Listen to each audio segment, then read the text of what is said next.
السلام عليكم ورحمة الله تعالى وبركاته. جيسبر كو فوزالي بيان. دونك غادي نصحو ديداكتيك الرياضيات دورة أكتوبر 2024. بالنسبة للسؤال الأول اللي كان في ديداكتيك مادة الرياضيات، هو حدد العنصر الذي يتم من خلاله بناء المفهوم في الرياضيات. دونك بالنسبة لهذا السؤال الجواب الصحيح هو مسألة رياضياتية، ولكن ماشي معقدة، مسألة رياضياتية واضحة، بحيث هذه المسألة الرياضية الواضحة هي اللي كنوجهو فيها المتعلم اللي كيتمكن من حلها.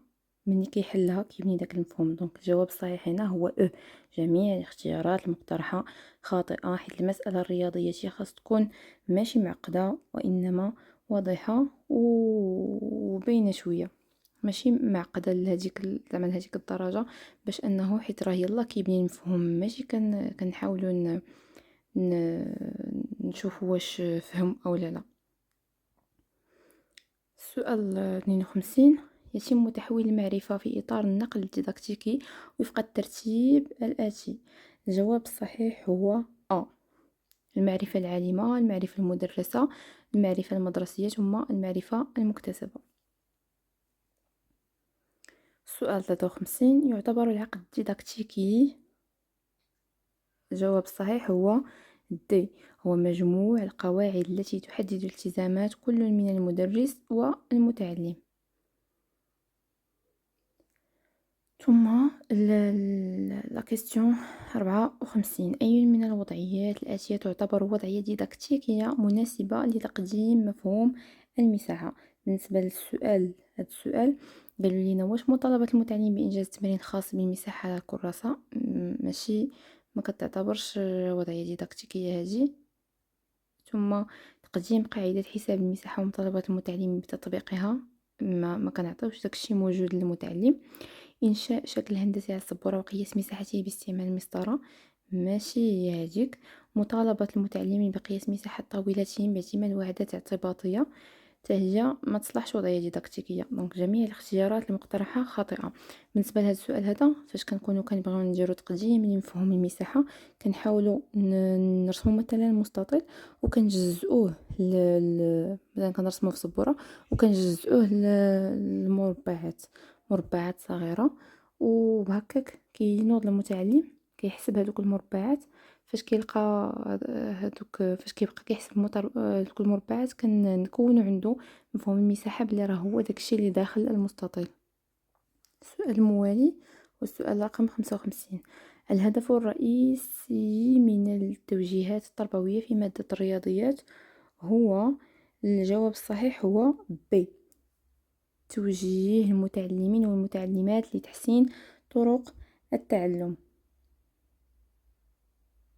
لأنه الهدف الرئيسي من التوجيهات التربوية اللي كيقولوا لي في مادة الرياضيات هو تعزيز مهارات التفكير النقدي وحل المشكلات بدلا من الحفظ. دونك الجواب الصحيح تقريبا هنايا هو توجيه المتعلمين والمتعلمات لتحسين طرق التعلم. السؤال رقم 57: حدد ما يعتبر مبدأ رئيسيا للنهج الرياضياتي في التعليم الابتدائي من بين ما يلي. دونك لا كيستيون 57 الجواب الصحيح هو اكتساب المعارف بشكل تدريجي ومنهجي. السؤال رقم 58: أي وسيلة من الوسائل الآتية يمكن للأستاذ أن يستعين بها في تقديم درس الكسور؟ دونك السؤال رقم 58 الجواب الصحيح هو ب، نقدروا نديرو نماذج دائرية قابلة للتقسيم باش أننا نقدموا بها درس الكسور لدى التلاميذ. السؤال رقم 59: حدد الهدف الرئيس لتوظيف الوضعية المشكلة في تقديم المفاهيم الرياضياتية. الجواب الصحيح لهذا السؤال هو د، تحفيز التفكير وبناء المعرفة لدى المتعلمين. ثم غنمروا للوضعية. عطاونا وضعية اللي هي: سافر ياسين بدراجته لمدة 4 أيام، كان يقطع المسافة نفسها كل يوم. في المجموع قطع مسافة قياسها 76 كيلومتر. ما المسافة التي قطعها ياسين كل يوم؟ عطاونا أسئلة مرتبطة بهذه الوضعية. أول حاجة قال لنا حدد المجال الذي تنتمي إليه هذه الوضعية. رقم 1 يعني اش من مجال نقدر نصنفها فيه. بالنسبة لهذا السؤال هذا رقم 60، الجواب الصحيح هو الإعداد والحساب. علاش؟ غادي نشوفوا علاش السؤال رقم 61. يعني لأنه المفهوم اللي كتحتاجو هاد الوضعية ماشي الأيام والشهور والسنة، ماشي المتر والكيلومتر، ماشي الكيلومتر بوحدو، لأنه ما عندنا حتى شي حاجة زعما نقدروا نحولوها. ولا بقات لينا الجمع المتكرر. هذا الجمع المتكرر إلا هما اعتبروه أنه زعما بحال نديرو ليه مدخل للقسمة فهو صحيح. إذا ما كانوش معتبرينه زعما في هذا، إلا درنا جمع متكرر راه صحيح.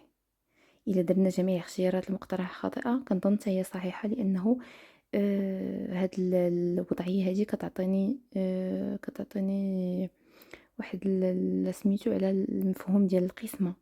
يعني غادي نقسم هذاك العدد باش نعرف شحال المسافة اللي قطعها ياسين. خاصني نقسم ديك 76 على 4. دونك هنايا الا هما الجمع متكرر كيعنيو به زعما بحال هذيك غادي نقسموها على 4 وغنبقاو تنزيدو في هذيك 19 19 19 19 نوصلوها، راه صحيحة. الا ما اعتبروهاش هكا دونك راه مفهوم القسمة. ابتداء من أي سنة دراسية يمكن تقديم هذه الوضعية؟ بالنسبة للسؤال 62، فهذا المفهوم ممكن أنه يتقدم من السنة الرابعة. يعني الجواب صحيح هو ب. نجاوز السؤال رقم 63. بالنسبة للسؤال 63 يقول: يتم تقديم تقنية حساب جداء عددين كسريين عن طريق وضعية ديداكتيكية يوظف فيها. بالنسبة للسؤال رقم 63 الجواب الصحيح هو مساحة المستطيل. على ما أظن لأنه حساب جداء عددين كسريين فبحال شدينا مساحة المستطيل اللي هو الطول في العرض. ثم الوضعية الثانية: الشكل الأدنى عبارة عن مستطيل قياس طوله 6 سنتيمتر وقياس عرضه 4 سنتيمتر. احسب قياس محيط هذا الشكل. دونك هنايا عطاونا ثاني أسئلة مرتبطة بهذه الوضعية. أول حاجة قالوا لي حدد المكتسبات القبلية اللازم توفرها لدى المتعلم لحل وضعية 2 بين التعلمات الآتية.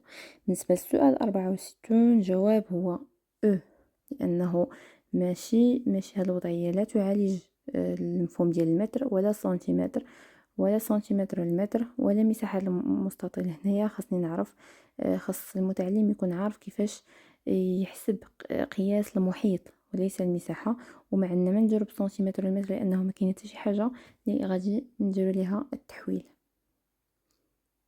سؤال رقم 65: ابتداء من أي سنة دراسية يمكن تقديم الوضعية 2؟ دونك بالنسبة للسؤال 65 فالجواب الصحيح هو ب، السنة الثالثة.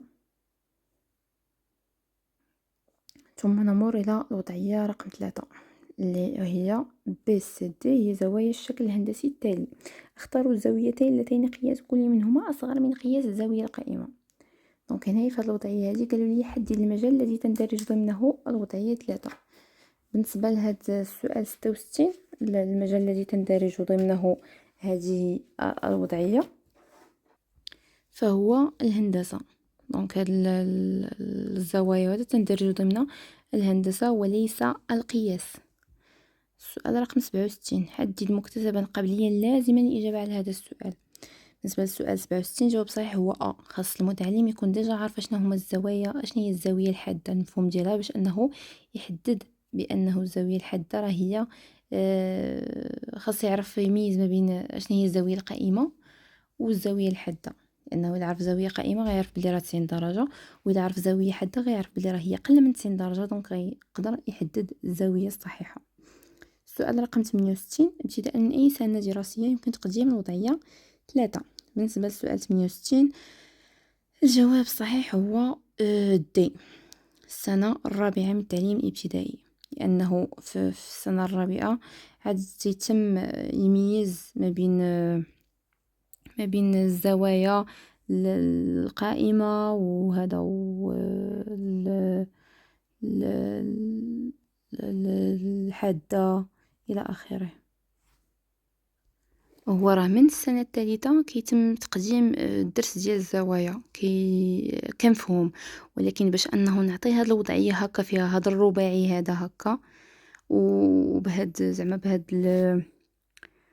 الصعوبة هكا، هاد الوضعية ما نقدر نقدمها حتى السنة الرابعة.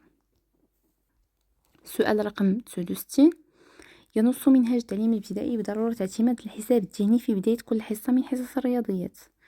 دونك قالوا لي ويركز الحساب الذهني بدرجة أولى على إنجاز عملية حسابية مرتبطة ب.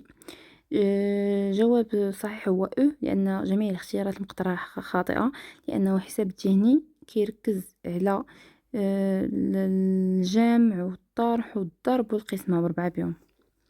ثم حدد الوسيلة الديداكتيكية الأساسية التي ينبغي اعتمادها خلال تقديم أنشطة الحساب الذهني بين الوسائل التالية. الوسيلة الديداكتيكية الأساسية هي بطاقة الأعداد اللي هو جواب السي. أي من الاختيارات يعتبر من الأسس الموجهة لتدريس الرياضيات؟ لا كيستيون 71. الجواب الصحيح هو سي، تنمية مهارات التفكير النقدي. ثم لا كيستيون سويفونت اللي هي أولى منهاج تعليم أولى منهاج التعليم الابتدائي أهمية كبرى لمفهوم التناسبية في مادة الرياضيات، وخصص لها غلافا زمنيا هاما. ابتداء من أي سنة دراسية يتم تقديم مفهوم التناسبية؟ بالنسبة إلى قلبنا غادي نلقاو بلي مفهوم التناسبية كاين منذ السنة الثالثة. دونك سي دايرين ليهم واحد الدرس نحو سميتو نحو التناسبية، بمعنى من ديك الساعة كيتم تقديم ديال هذاك المفهوم ديال التناسبية عند التلميذ ديال السنة الثالثة. دونك الجواب الصحيح هو سي. ثم 74: حدد من بين التعلمات الآتية مكتسبا قبليا أساسيا لبناء مفهوم التناسبية. دونك باش أننا نعرفو التناسبية خاصنا، هو صراحة خاصنا الجمع والضرب، ولكن التناسبية معروفة بزاف بعملية الضرب اللي هي. دونك الجواب الصحيح غيكون هو بي.